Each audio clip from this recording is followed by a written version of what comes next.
You're listening to the Pace Radio Network here at paceradio.net. The opinions of the individuals during this broadcast are their own and may not be the opinions of their group or other organizations they may be involved with. All medical advice during our broadcast is not a medical opinion and should be checked with your medical physician.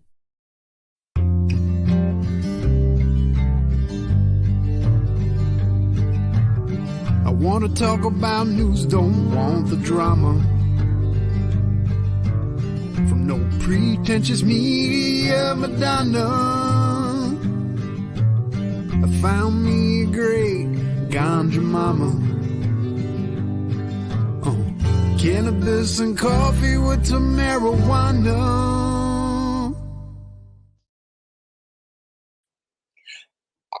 Oh, good grief. Good morning, everybody, and welcome to Cannabis and Coffee with me, Tamarijuana. I want to shout out to Jim Melville and for again thanking him for doing my introductory song.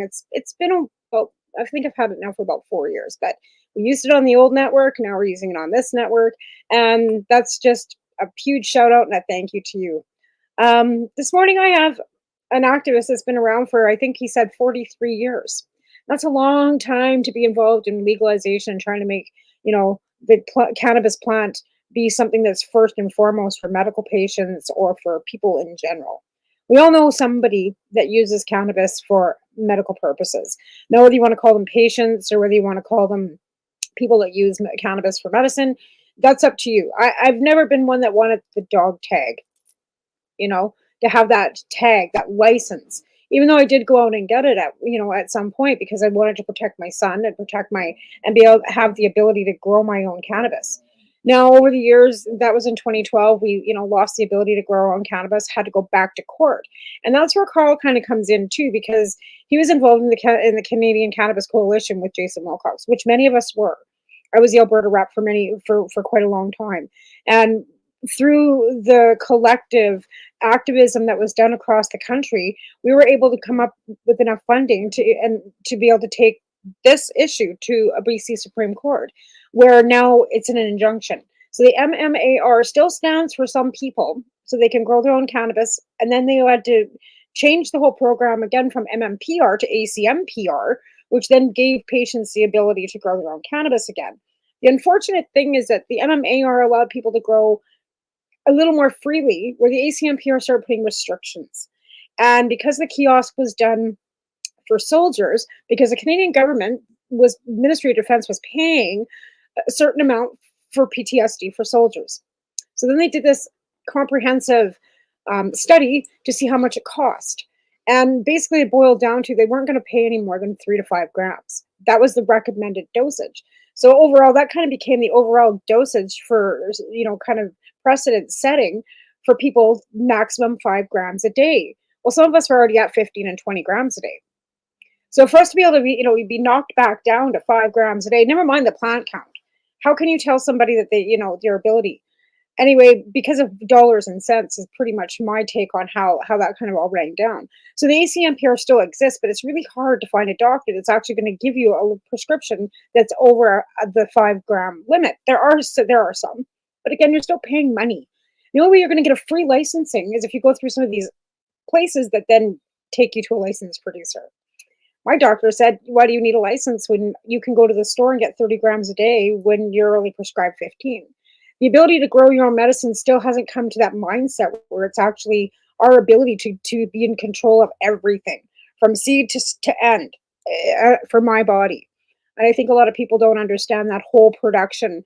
Say growing a carrot, right? You grow that carrot for your own consumption. You want it to be the best product you can have. Same with cannabis. You want to have the best product at the end of the day that you can have. Anyways, now that I'm done rambling for a minute, we're going to bring in my guest and ask him who he is and how he got into cannabis. Come on in, Carl. How you doing?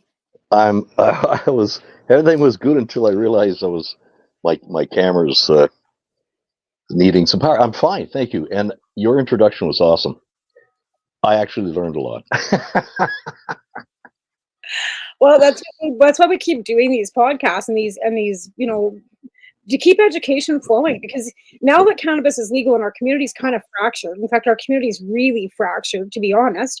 We don't have the same networks that we used to have. I don't think that we're as connected as we used to be because of legalization. I think that our medical community has been fractured to the point where a lot of our designated growers, a lot of our people that were involved have now gone to the legal market, and that community fracture is there.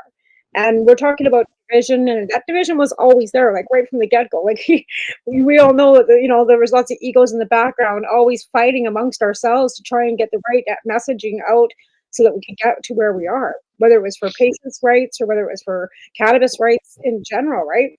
So Right. Let's introduce you. So tell people who you are and how you got involved in cannabis. Okay. First memory I have of it was back in late 60s when the family across the street, the American family across the street, were moved to Canada so that their son could avoid going to Vietnam. And he was a tall, lanky, older 18-year-old. I was just 6 or something. And they finally caught up to him and informed the family that he had to get dragged out to Vietnam. So he was having a goodbye party with his Canadian buddies that he grew up with. And I remember them calling me across the street. They were playing basketball on the driveway, and I went into the garage, just like 6.5 years old, and they're all sitting around smoking dope. That was like, that's an interesting smell. And so I said my goodbyes and everything, but that was kind of my first recollection of whatnot. When it came to my use of cannabis, or my introduction to cannabis for usage, 1978, that's, I don't know how many years ago, I had been flatlined by a drunk driver, and I was riding my 10-speed and left on the side of the road to bleed out, which I did. And well, by the time they got me to the emergency or whatever, it was 4 o'clock in the morning. It was like one of those clear, sort of thing. And a recollection I still have to this day, actually, that entire experience. But aside from that, this happened around the GTA north of Toronto, and I ended up in Sunnybrook, and I had the fortune of, and who ended up becoming a world-renowned bone orthopedic and surgeon, Dr. English. He worked on reconstructing my leg. My buddy was also hit, reconstructed his leg too, 1978. But the problem was I landed on my head, so I had no helmet, and so I was bleeding out at both ends, and that's why I bled out. And so basically what happened at Sunnybrook in 1978 was 2 insurance companies, the owner of the car, the person who was driving the car, they ended up giving themselves up afterward.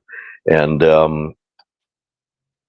Sunnybrook got involved in this insurance situation where I don't need to be told that I was imagining things, but it's when back in 1978, what head injury. So basically the insurance companies told Sunnybrook, give this kid a golden star. So they gave me a square peg and a round peg, a square hole and a round hole, the head psychiatrist back at the time. They go to town, Sonny, and I'm like, okay. And I'm like, okay, did I do it right? Oh, there you go. Okay, there you go. You've got a clear bill of health. I had amnesia for I don't know how long after the accident, and for 2 years I was in a cloud. I didn't know. I thought I was dead, and it was like in a movie. It was kind of bizarre. So about 1.5 years later, 2 years later, I'm riding my bike, a bike, not my bike. My bike was crumpled through a cloud of smoke. These kids were at the walkway on the way out back home from school, and I drove my bike through there, and it was, I slammed my brakes on, I stopped and went, what was that? Yeah, I go back and I explain to him it's black hash, and I'm like, good Lord. I mean, it smelled like musk or something. It was like this the most beautiful smell I had ever smelled. And I'm like, So I ended up grabbing a gram off Buddy. And I remember I was doing my homework and I'm like, I rolled into a ball and I'm noodling around with it. I don't know what to do with this thing. So finally, eventually, um, I asked, somebody said you mix it with a little bit of tobacco and, whatever. So I'm like, okay. Now, just to let you know, and I've done this with seniors more recently, and the same thing happened, but it happened to me back then. I didn't know what I know now. And I just remember, now, I've been now almost 2 years since my accident and all that I'd gone through there. And literally, my world was all over the place, literally all over the place. And as soon as that inhale touched my cannabinoids, I swear to God, everything on this planet in my world just kind of went leveled out.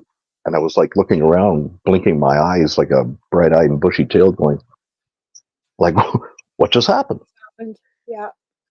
And ever since then, I mean, that was long-haired, drug-crazed, hippie freak, rock and roll musician guy with the grub boots and the leather jacket and the jeans and typical punk, teenage punk, high school punk. But this was different. This was something else. This was no. Like, and I had slowly adapted to this, and it helped me immediately. I never looked back. But the only problem was, of course, early 80s and whatnot, the stigma of marijuana. And I'm saying that word, and we can talk about that later. Anyway, of cannabis. And that was how many years ago? And ever since then, living through all the phases of this life that seems like two different lives. I was, labeled, ridiculed, gone through what probably most other patients who used cannabis all these years as medicine had to scratch their heads and go, but why? But why? This is working for me, and yet, So here's the scoop. Fast forward. I bumped into a guy by the name of many years ago, Spike. And I can't believe I'm bringing this up. And Spike was a sound engineer in the GTA for years. We weren't even friends. We were kind of like, we were kind of counterparts, but I really respected the guy. He was a really smart guy. He ended up getting leukemia.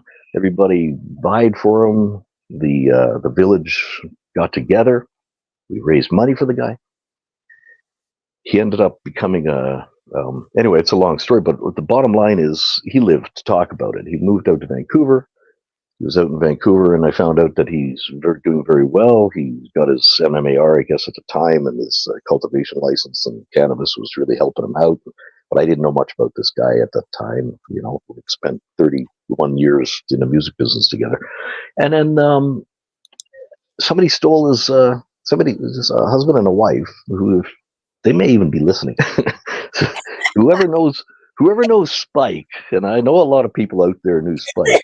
There's a husband and a wife who literally spoofed him, bamboozled him, and took his crop and everything like that. So that really sent, and the cascading effect of all that leads me to you and I speaking today.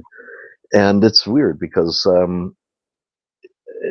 the end of the day, all those people who in someone's life who, when you're seeming valuable to people, they're around. But as soon as you hit, this fair weather friend sort of thing, as soon as you hit something, he got sick the second time, and he didn't get sick. He injured himself the second time. He fell, broke his tailbone, and in the process of him breaking his tailbone, I could tell you, if anybody's wants to get into medicine, learn everything and anything and be a specialist about the tailbone, the coccyx. Nobody knows anything about the coccyx, okay? And I discovered this. I know more about the coccyx than I ever wanted to know. But the bottom line is, here we bring back Sunnybrook again, okay? And Sunnybrook, head psychiatrist, I don't know if we can use names, but I'd love to. But, okay, and the head psychiatrist at North York General, they And all slew of doctors all circled their wagons and basically executed him. And I did everything I could to save that man's life. And I learned an awful lot about politics and law and illegal politics. I don't know what else to call it. And the racketeering, and in the medical business, and in the hospitals, and oh my God. So Well, this was just. I think that's the worst thing. Like, and again, you know, we try and stick to cannabis as the basics on this show, but I kind of wander into politics a lot. And you're in Ontario, and as far as I can see from where I'm sitting in British Columbia, who had a fairly strong conservative government prior to the NDP that we've got now that destroyed BC's healthcare. You got Alberta destroying healthcare. You've got, you know, Manitoba. Thankfully, Webb Canoe's in there right now because he might be able to bring some sensibility back to Manitoba. Ontario, you have Doug Ford. Anywhere where you've got a conservative premier sitting, what they're doing is dismantling public health to make it so that it's like you have to pay. It's privatization on a fucking huge level. And it doesn't matter whether you're a medical patient for cannabis, whether you're a cancer patient, whether you're, you know, you need a hernia surgery. We all have these huge weights, right? And it doesn't matter, but everyone wants to play the blame game. And you have to look inside your own province to see where the problem has been. And in Ontario too, like if you had you had the Liberal government prior to that win there, they weren't doing a terrific job either. So when it comes down to it, you go back 20 years, okay? You go back 20 years at any province and see, because that's where everything began. Now this domino effect, like you call it, has been going on for 20 years, and we got this sloppy mess at the bottom. The scene, yes. Again, you're bang on. This is incredible. You're so. I hadn't really taken note of you over the years as regularly as I should have, and just want to throw that in. But you're absolutely right, and the modulation, I guess. Since I was a kid, I noticed patterns and stuff in nature and then human behavior, and psychology became a big fascinating thing when I discovered that there's like psychology of the individual and then there's psychology of the masses, which is two or more people, and the behavior, how that the differentiation in the behavior of the individual versus two or more. And that fascinated me as a kid. My sisters, I have 4 older sisters. They all went to the 2 older ones that when they were going to university. I was sitting there falling asleep with this 6-inch thick textbook of psychology, reading it till 4 in the morning. It just fascinated me. But it was because I saw stuff. I'm an observer and a messenger, I was told. That's a dangerous combination. I think we all see things and perceive things differently, right? And absolutely. But a lot of people. So here's the thing: where does cannabis, where does Spike, all this stuff come in? So the interesting thing where Spike comes in is because when I was helping him, as I was helping him in his demise in the last year of his life, I gave up my bed because he was injured, and I slept on a rickety couch for 6 months. And during that time, I was in a basement. I had lost my house, my home, my Garden of Eden in the backyard, and I had nowhere to grow my plants. And I had to resort to God's country up near Barrie. And during that time, Spike was in my basement apartment and convalescing, and I'm trying like hell to fight to find him the help he needed. And one night on a long weekend, I had to go get my harvest up in God's country. He was the only one who knew where I was going. And I left to go where I had to do on a beautiful long weekend, Thanksgiving weekend, 2012. And I didn't come home until 6:30 in the morning. And he's like, "Where were you?" And I said, "Oh, have I got a story to tell you?" And in the last 6 hours or 12 hours it was that I was gone, I went to get my harvest. I went to collect my harvest and do what I had to do to survive. So I was essentially 100% following my charter rights and freedoms, doing what I had to do to get my food and medicine, which happened to be cannabis. And in the process of heading home that evening, an unmarked OPP car pulled me over, and I'm going to be writing a book or script for a movie, because how this all unfolded to this day, and I would probably even include this interview because this is the first time I ever told this story, like publicly. Right. Anyway, so I could go on for hours, but I'm going to sum it up. What Dad did that night, the OPP officer, roadside, we had an interesting exchange, and I felt what I refer to as a paradigm. So I felt the earth move, and I thought it was an earthquake. And I went, whoa, because the essence of what was happening that evening was, I kept asking, how do I, like in the scene in the movie of Metropolis where the guy takes the steel pipe and sticks it in the gears and stops the machine. Leading up to this day, I kept asking, how do I get to rock bottom with a big metal pipe and stick it in the gears and stop the machine? The cannabis prohibition machine. How would I ever do that? Well. I asked myself, and I gave myself an answer. Do what I just did. Okay? And here I am facing my life. It's going to go that way. I'm facing jail time. It's going to go this way. I'm going to live my life as best I can with what I got left in my pocket. Nothing. Okay, so I explained to the police officer everything. And as we were walking around, the entire thing, at the end of the day, what he did was measured out 4 pounds. And when the officer goes on the sheet to mark at the top, he goes, oh, there's a summary conviction and there's a trafficking conviction. Now, 2012, 4 pounds was not a summary conviction. It had never, nobody would even think about that. 4 pounds is trafficking, period. However, when I mentioned about the paradigm situation, the police officer actually did due diligence, and he actually absorbed everything that I told him, and he marked it down as a summary conviction. Now, I had no idea. So in the leading up time to go to my first appearance in Nottawasaga, no, sorry, that's where the OPP office was, holding cell. I had to go to Bradford up north of Newmarket. And okay, so I had to do some research. And in the process, I'm panicking. I call up my half-hour free consultation with a lawyer. And I didn't, okay, you know what?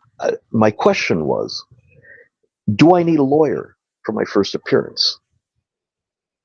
And the lawyer I was speaking to said, well, for $7,500, I'll put a package together. And I'm like, okay. So at the end of the call, he says, well, for $3,500, I'll put a package together. Blah, blah, blah, blah, blah, blah, blah, blah. And I said, could you answer my question? My first question, do I need a lawyer for my first appearance? Yes or no? No. Goodbye. Okay. And then I made a decision. I had a little walk out in the park at 4 o'clock in the morning. There's a reference to that. And it dawned on me, my father was a criminal lawyer, and I was supposed to be a lawyer, and I don't like lawyers. I don't trust lawyers. I don't like doctors. Now, we need them every once in a while, but more often than not with lawyers, actually, you don't, especially with cannabis. So I discovered. And my first call was to a distant relative of mine, this guy, John Conroy. My dad used to tell me, oh, there's a QC. My dad was a Queen's Counsel too here in Toronto, criminal lawyer. But he used to tell me there was another lawyer out west. He had his Queen's Council delegation. I was like, oh, really? This guy, John Conroy. I got old black and white photos of my sister's place. It's Conroy family. So, like, he's a relative. I called him up. We spoke for 3.5 hours. He forgot he was talking to a civilian and shared a lot of interesting information on the lawyer side of this conversation. Thank you, John. Very valuable information. I phoned a lawyer out in Nova Scotia. His wife had just passed away earlier that day, and he apologized, got in touch with me the next day and apologized for taking so long because his wife had passed away, but it was so important that he got in touch with me to answer the question that I threw at him. And it was about me defending myself. And he set me straight. I don't know who this guy was. I can check my records. And then I spoke to also with a Paul, I don't want to finish his last name, but another lawyer. And it went south. Like, I was like doing this with the phone going, who's this guy? Like, so to me, dealing with lawyers, I don't like lawyers. I wouldn't become a lawyer because it's not in my DNA. It is in my DNA. I had to fight that. So I eat lawyers for lunch. I've been doing that for seniors here in Toronto against the Toronto Housing Corporation. And I did it for Spike, for the doctors in the hospitals. And then all of a sudden I'm fighting my own battle here. Oh my God. So 13 appearances. Throughout that time, on my third appearance, one lawyer comes to me in Bradford and says, oh, Carl, do you know a guy named Mark Emery or Matt Murnau? And I said, back in 2013, early 13, and I heard those names on the news or something, right? He goes, well, I just want to tell you that your case is up there with those two guys. I said, what do you mean? What are you talking about? And he goes, but the only difference with your case is you never went to the media. I'm thinking, oh, really? Huh? And I'm thinking, about what? Oh, and by the way, the only people who knew about me being arrested were my mom, one of my sisters, at the time my girlfriend, and two of my closest best friends. That was it. Well, yeah, Nobody because else. something back then before legalization, if you weren't part of the community, you wouldn't have known that it was okay to come out and say, hey, and go to the papers and say, hey, this is wrong. Like, this is a human right. Like, this is something I was working on for somebody for medical. Like, and I think that the lack of education for a lot of people that were already working like yourself, not knowing that from 2000 on, what you were doing was actually legal, right? If you had the proper paperwork to do it under, right? But I mean, it was well known. It wasn't like advertising. You could go out and get cannabis licensing for medical, right? Like, and that had been going on since 2000. And you were obviously unaware of that. Oh, correct. And as a matter of fact, the whole aspect of what was happening here. Now, this was key, and this is why I'm a happy-go-lucky guy, and I'd walk into a situation not know what's going on around me, like whatever. That's my life story. So here's the scoop. Buddy marks 4 pounds as a summary conviction. I didn't have a license. I didn't have a license at the time. I had a GP for 31 years since my accident. And he'd known all those years that I had been using cannabis. And they kept pulling out the little prescription pad and going, oh, and about to write some synthetic, some bad, toxic, synthetic, mind-altering drug. And he'd go, oh, it's you. And he'd put it back in the drawer and close it and say, I forgot. So that was me for 31 years at the time of this arrest. And so when I went back and I explained to Spike what happened, he said, oh my God, I'm going to write a letter. We're going to do it. This is what we're going to do. Those were my plants. I can't go anywhere. I'm invalid. So you went, I convinced you to go. He wrote me I still have the letter. And all that was said and done. I said, you know what, Spike? No, this is my baby. I'm going to own it. This is my thing. And in the meantime, I'm not realizing that all those years that I was asking, how do I jam that pipe into the gears? I was doing it. I didn't realize. I had no idea I was actually getting a firm grip on the pipe at the time. Right. And so the lawyer, screw you. So my doctor, I had to go to my doctor. And Spike said, here's what you're going to do. He goes on the computer. He calls up Health Canada.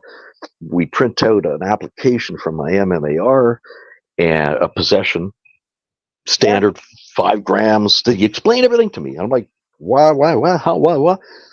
And my story. So I go down to my doctor's. I phone my doctor. He goes, oh, I just want me to sign a piece of paper. I didn't tell him anything. No, I just need you to sign something. Okay, yeah, come at the end of the tomorrow.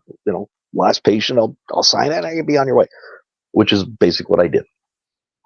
I'm going to stop you right there because we got to take a quick commercial break and thank our sponsors so we can keep going on. We'll come back and you can finish where you left off about telling I'll it. keep it in mind. All right. Thanks. Thank you. We're going to talk break for our and thank our sponsors. 3 minutes or so, folks. Be right back. You're listening to the Pace Radio Network here at paceradio.net. When you think of the number of unique products developed in the fields, kitchens, and labs at Legacy 420, it's hard to think that one stands out above the rest. But tell that to the thousands of people who have tried this amazing breakthrough product. This is our Sacred Salve. This is actually our extra strength. It comes in 5 different strengths. It's all natural, all organic. It typically works within 10 to 15 minutes of putting it on. It's good for arthritis, it's good for inflammation, any kind of pain. We're very proud of it. Sacred Salve, so easy to apply, along with soothing relief. To select a strength that's right for you, come in and talk to your trusted partner.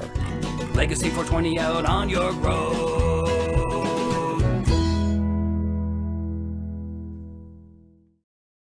Pace Radio Network, by patients, for patients, and for those who want to know.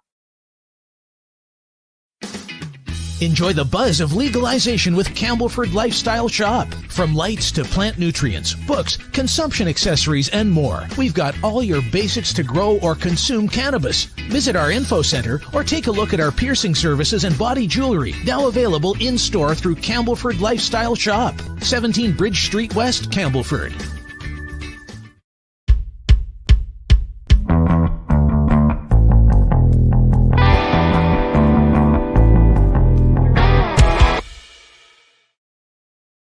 Are you a cannabis content creator? Are you looking for a place to have your content seen? If you answer yes to both questions, then you need to check out cbgtv.com. Let's share Pace everywhere. That way it can help create peace. People everywhere advocating cannabis education. Limestone City Hydroponics is Kingston, Ontario's hydroponics shop. Take your growing to the next level and create the optimal environment with a tent kit, or maximize your yield with an ebb and flow flood table kit. Either way, Limestone City Hydroponics has more sizes and options to fit your needs. Are you looking for the power of the sun that adapts to your budget? Then look no further, as they have professional grow lighting. They have indoor grow systems that are easy and cost effective, with many options to fit your living space and lifestyle. Cultivate your growing potential. We have everything you need to succeed. And if you can't make it to the store, they offer local delivery to the greater Kingston area. Remember, when you're looking for experts to help you grow, then look no further than the locally owned Limestone City Hydroponics, 105 Sunderland Drive in Kingston, Ontario. Call them at 613-548-0420. You're listening to the Pace Radio Network here at paceradio.net. All right, we're back after our break. Thanks again to our sponsors, Legacy 420, Campbellford Lifestyle, and the hydro stores and everything. Anyways, Carl, we were talking about how you were getting to the doctor and signing you up for your MMAR. Yep.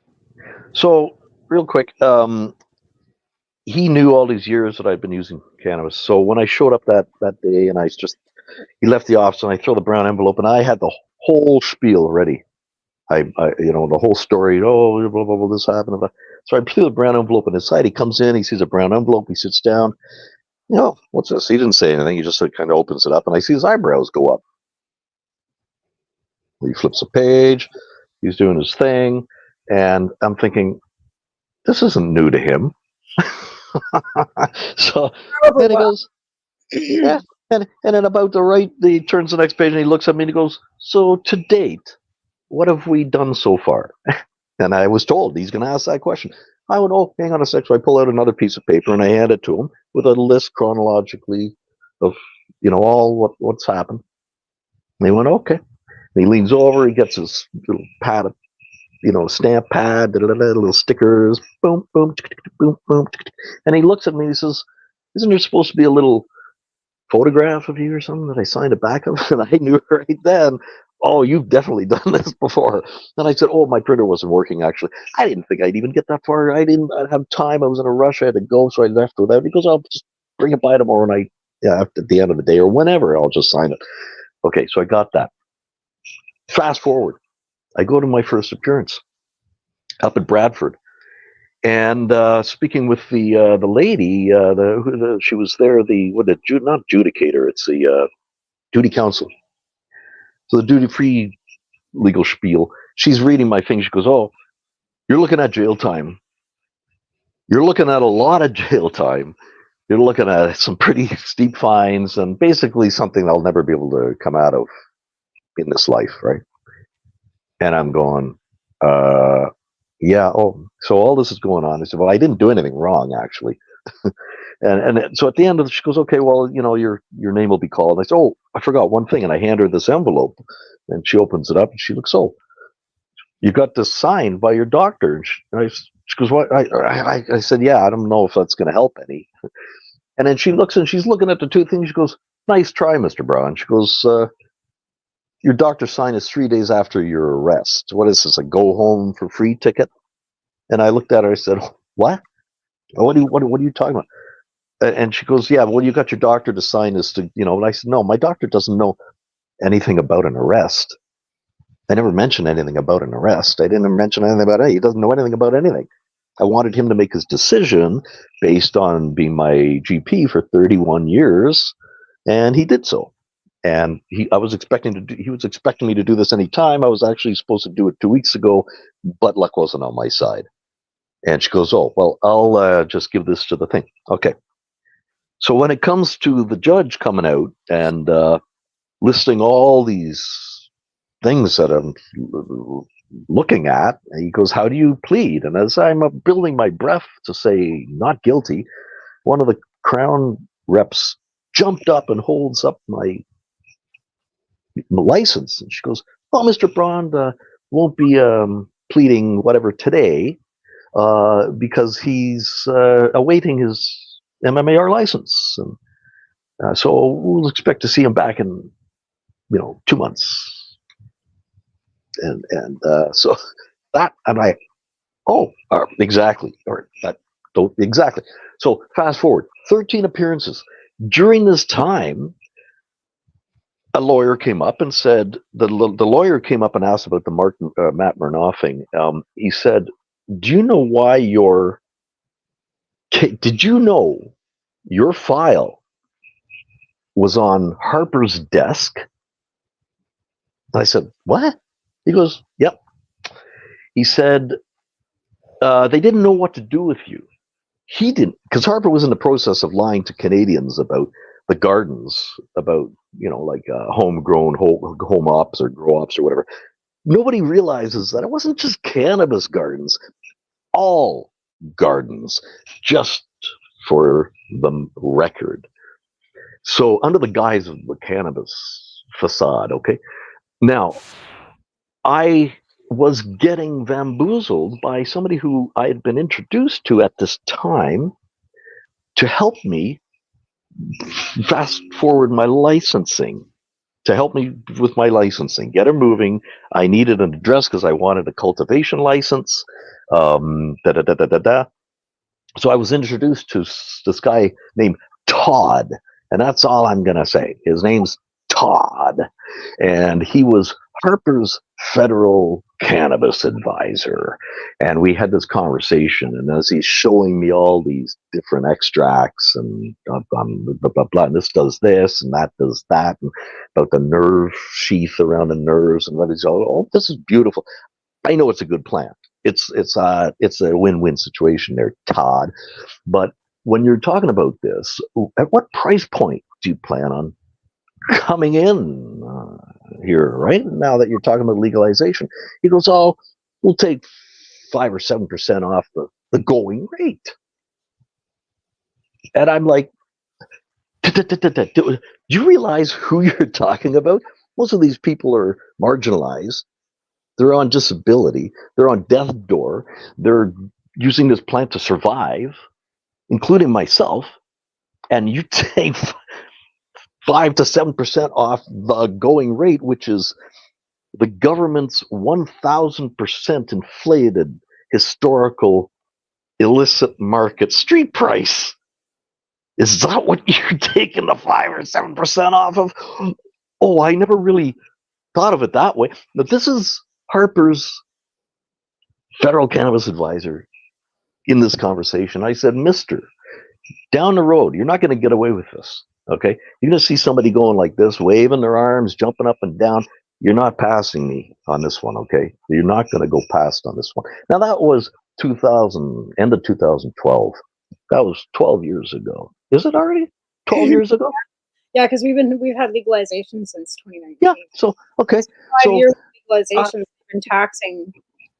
So he was stalling me. This guy was lying to me. Oh, I'm going to get your license. I've got an address for you. And he was setting me up. Meanwhile, he's working. Okay. So Harper didn't know. He's working for Harper, and he's stalling me. So Harper didn't know what to do with my file. Oh, my God. What do we do? This guy had 4 pounds marked as a summary conviction. This is wrong. This is going against everything we're planning on spoofing Canadians on. What is this? It must stop. So he ordered my freaking stupid little file to be faxed across Canada. Okay, settle this one. To all the chiefs of police across Canada. My file got faxed. Urgent. What do we do with this guy? What do we do with this guy? Now, I also knew that by representing myself, one of the worst things that lawyers like to deal with is dealing with the other side that doesn't have a lawyer. So just that on its own was very attractive for me. But little did I realize, the scene in The Wizard of Oz, when Toto sniffs something and he jumps up on the stage and he runs over and grabs a curtain, he pulls it open, and there's a guy sitting there doing the machines. You know that scene? Absolutely. I was Toto. I simply assumed the role of Toto. And there I realized that big Wizard of Oz, that big cannabis prohibition facade was just a bunch of bullshit, quite frankly. Yeah. And I'm standing there going, oh my God.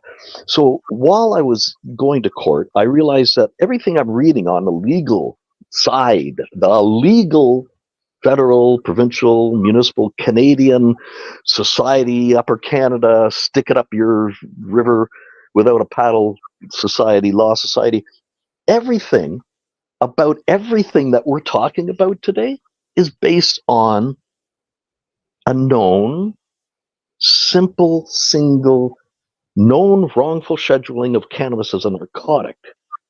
And that, let's just look at that as ground zero, okay? But in the books, in Canadian law books, everything I was reading, I'm trying to research to defend myself, and I'm reading the word marijuana in legal text. Now, no offense to anybody, but the word doesn't belong in official legal text.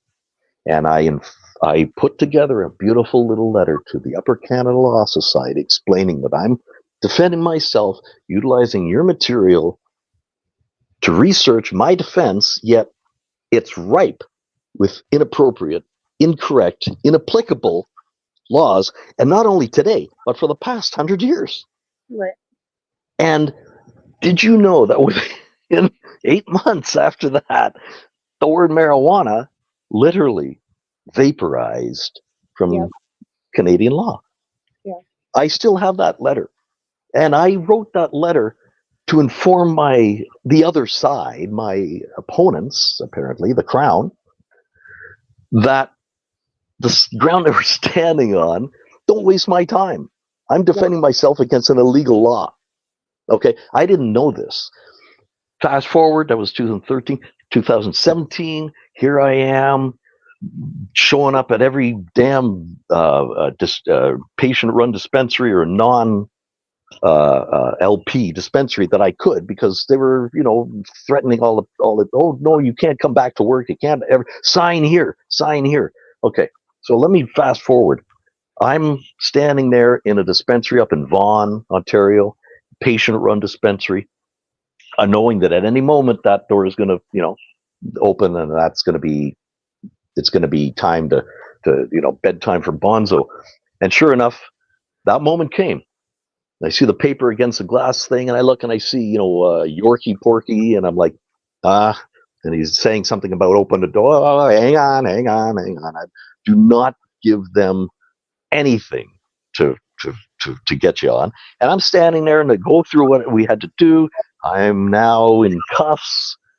And the arresting officer made a little bit of a boo-boo. He took my coffee mug and literally did this while I was in cuffs. And that in itself was an assault that they were afraid that I was going to bring up, right? But I was in my back pocket, and I'm trying to explain to the leading officer everything he was doing was actually. He's arresting himself in a way, because he's violating his own rights and freedoms, because blah blah blah. But it turns out that after 13 appearances in 2012, and let me backtrack here. Sorry about that. Back in the 2012-2013, so finally I get one of the last cultivation licenses under the MMAR in my pocket. I go back to court and I say, "Here, look at this, blah blah blah," and I actually made a mistake, and I signed. I gave the Crown something. I signed. What is that? 1 year. It wasn't a complete withdrawal. A stay. I accepted a stay. Okay. No. I'm standing there going, wait a second. And the term complete withdrawal slipped from my mind, and I should have written it down. What is it what you want, Mr. Braun? I want a complete withdrawal. That would have happened, but I made the mistake. The damn lawyer who was working for Harper sitting there, he saw me blink, and he jumps up and he spins around and he says to the lawyer, or to the judge, "Crown requests a stay in the matter, Your Honor." And I stupidly accepted the stay. That was 2013. Now, that afternoon, CP24 puts an announcement on their little text thing saying something about 31st of March, about our gardens had to be cat littered by midnight 31st of March. And I'm reading, this is September, 6 months prior, and I'm reading this that night. They were waiting for the outcome of my case before they made this announcement to reiterate what the announcement was going to be. Literally, okay, I don't know who any of this had to do with anything to do with me, but it, in hindsight, ended up. And they make this announcement. So for the next 6 months, I went into a darker, deeper hole of depression and anxiety than I had experienced after my divorce and losing everything I had, because all I had left was cannabis. And all of a sudden somebody says, "Oh, and by the way, we're taking that too." That was it. That was like, oh my God. So it was from that point on, bless you, for all these months leading up to that point, I was getting more and more desperate, like probably everybody else was. And then I trip upon this in desperation. I click on this video. Jen, You know Jen from out west here? Of all people, coalition, what is this cannabis rights coalition? Jen, she's talking to Harper, crying, saying what I wanted to say. Yeah. And that was my introduction to them, to the coalition. And I showed up at a show down there, and it was Julia. She was doing she did speeches for Peter McWilliams, was it Peter? And Julia, talk about angels on earth. She's one of them. Oh my God. And she did an interview with me because I was in the next booth. And she goes, "Oh, hey, mister, can I do an interview?" I don't know anything. I just showed up just to show up for the coalition, right? I'm like, I don't know anything about anything. I'm not an activist or an advocate or whatever. I'm just doing my thing. So it turned out that, I drew all sorts of political, cartoony sort of things about that. But I ended up meeting Justin Loizos and a bunch of people that from that point on. And Justin and I have been like this ever since.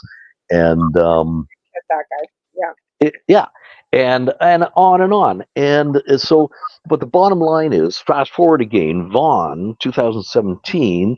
The Yorkie Porkies there. The whole thing once again. Here I am in cuffs. Oh, here we go, the whole 9 yards. This time, the first round was 13 appearances up in Bradford court. This time was 9 appearances in Newmarket.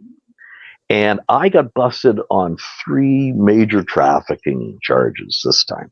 Oh, I got charged with trafficking for 4 grams in the mail and did 6 months house arrest.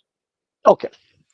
So I understand, and I didn't have a lawyer either, right? So 100%, I gotcha. Like everything, I'm just like nodding my head, going, "Yep, been there, yep." Okay, so here's the key. When I was doing these 9, I'm going to try to sum this up real quick, so I don't know how much time we got left. But okay, so here I am talking to people. I'm no lawyer. I don't want anything to do with a lawyer. Every time I showed up, even if it was to get the next date, I was dressed to the nines. I had a tie on. And I was prepared. I was like total, like I could hear the crickets outside talking.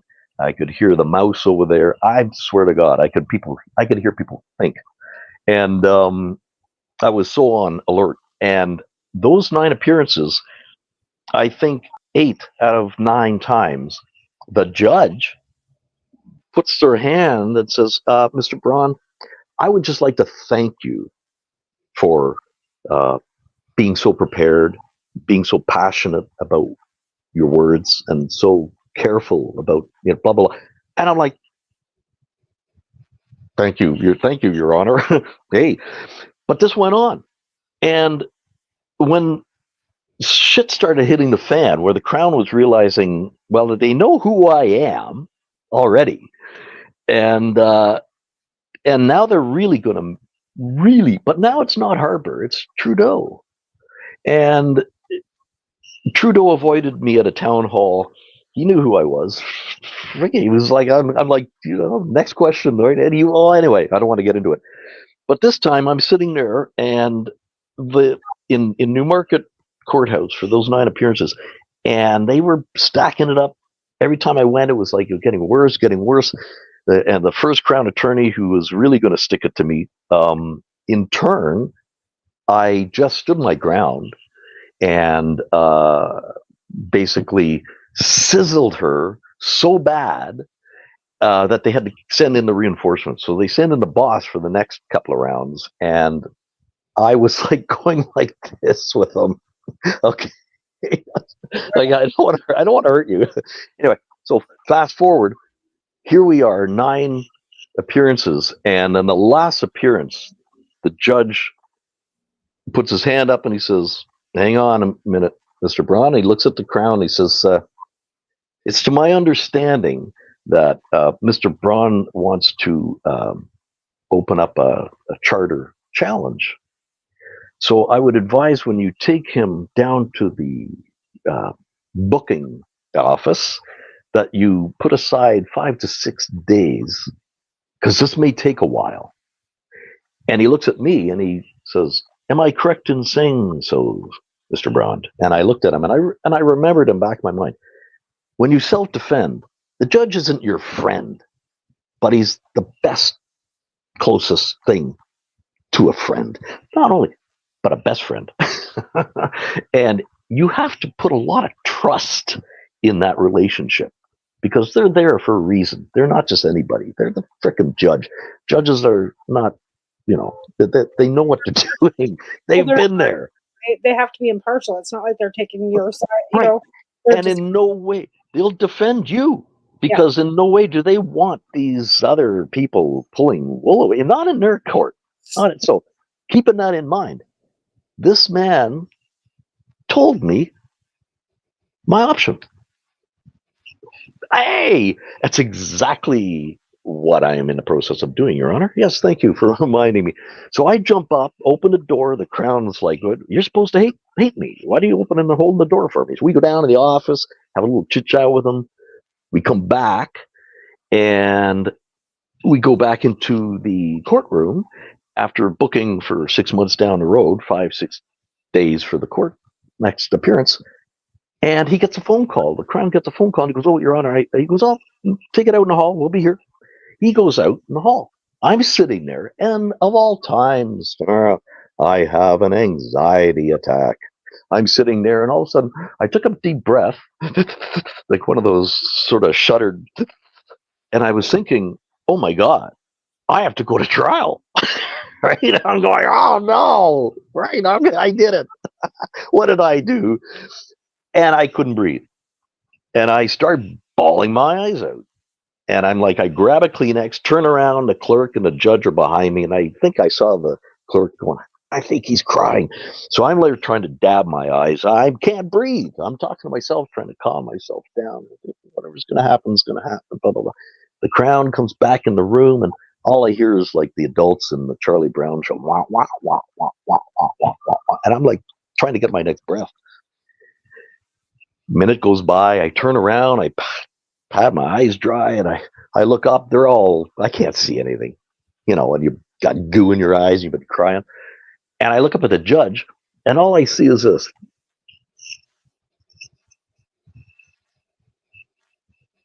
And is he smiling? And I dab my eyes, and I go, what did I miss? What happened? And he goes, you're free to go. Excuse me? Well, what about the trial? He goes, oh, there will be no trial. Yeah. He goes, do me a favor, just please keep the peace. I said, come on, Your Honor, So after all is said and done, he gets up, he goes. I get up to go, and what does the Crown do? He jumps up, grabs his bag, runs to the door, and holds it open for me. Wow. Now, I don't know nothing from nothing, because this ain't my profession, but I know a lot about behind the scenes with this kind of stuff. And as far as I'm concerned, this was a coup d'etat here. Something happened. I don't know what coup d'etat means. It sounded nice to say. Now, I had my pre-rolled in my dress jacket, my tie, and my glasses on, and I go walking out, and I knew there were 6 cops over there at the exit, and I put that tube in my mouth pretty well right out in the hallway there, and I walked there, and I made sure that the cops were looking, and I waited, and okay, and I walked out, I lighted up, and I calmed myself the fuck down. Now, we only got 2 minutes left to the show, Hans. Yeah. But yeah, that's like I've been just kind of like, what an incredible story, right? Yeah. An incredible ending to like charges being dismissed.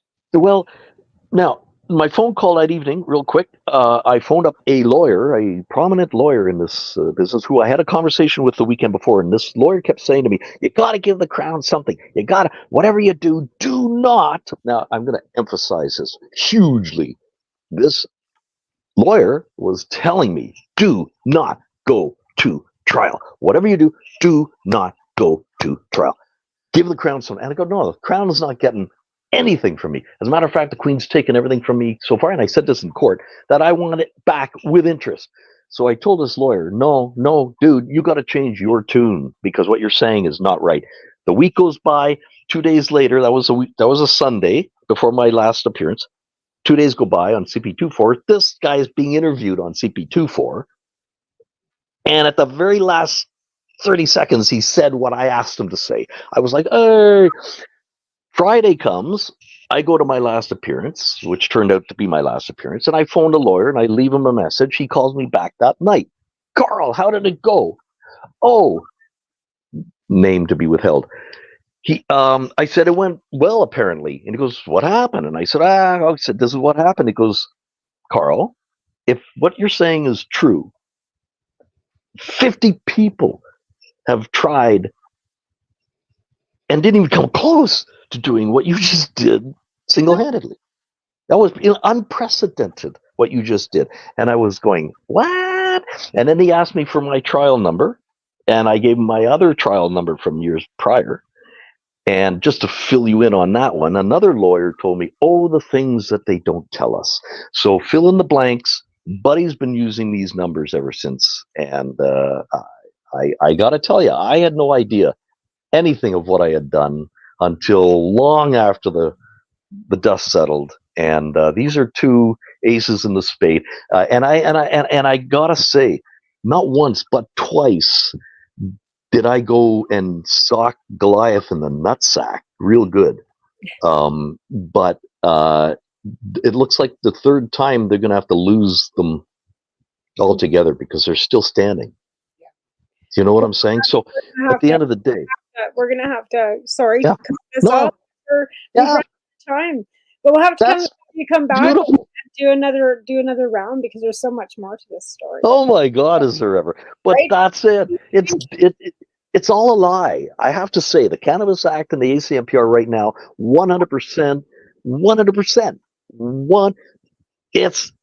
It's a facade that I can't believe everybody is still dancing to the damn DJ's music.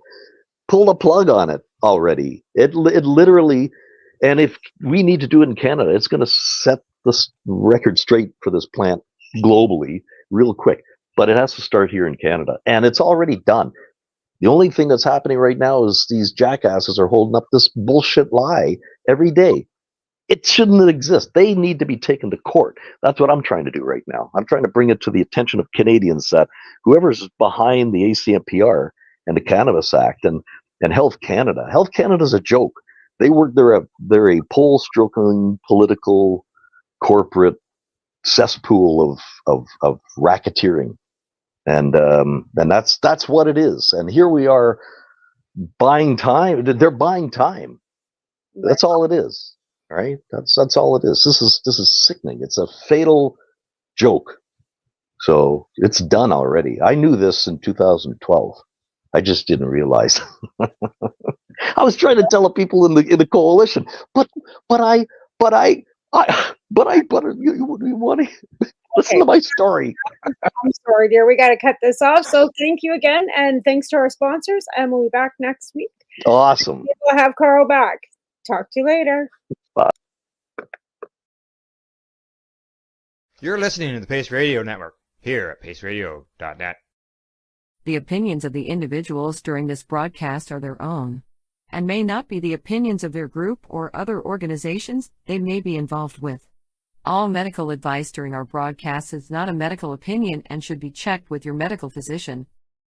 When you have a pain that's reached its peak, Legacy for 20, it's so unique. If organic cannabis is what you seek, here's your trusted partners 7 days a week. Suppository salves, vapes and drops, topicals, edibles, infused pop. Just when life seems like it ain't easy, at Legacy 420, enjoy a pop freezy. Lab tested products, make them the GOAT. Legacy 420 out on your road. Legacy 420 in Tyndonega Mohawk territory. Indigenous organic cannabis at its finest.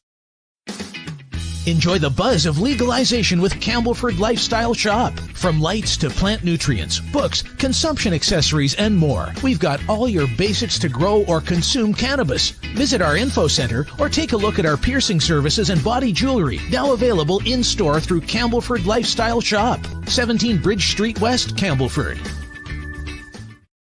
Limestone City Hydroponics is Kingston, Ontario's hydroponics shop. Take your growing to the next level and create the optimal environment with a tent kit, or maximize your yield with an ebb and flow flood table kit. Either way, Limestone City Hydroponics has more sizes and options to fit your needs.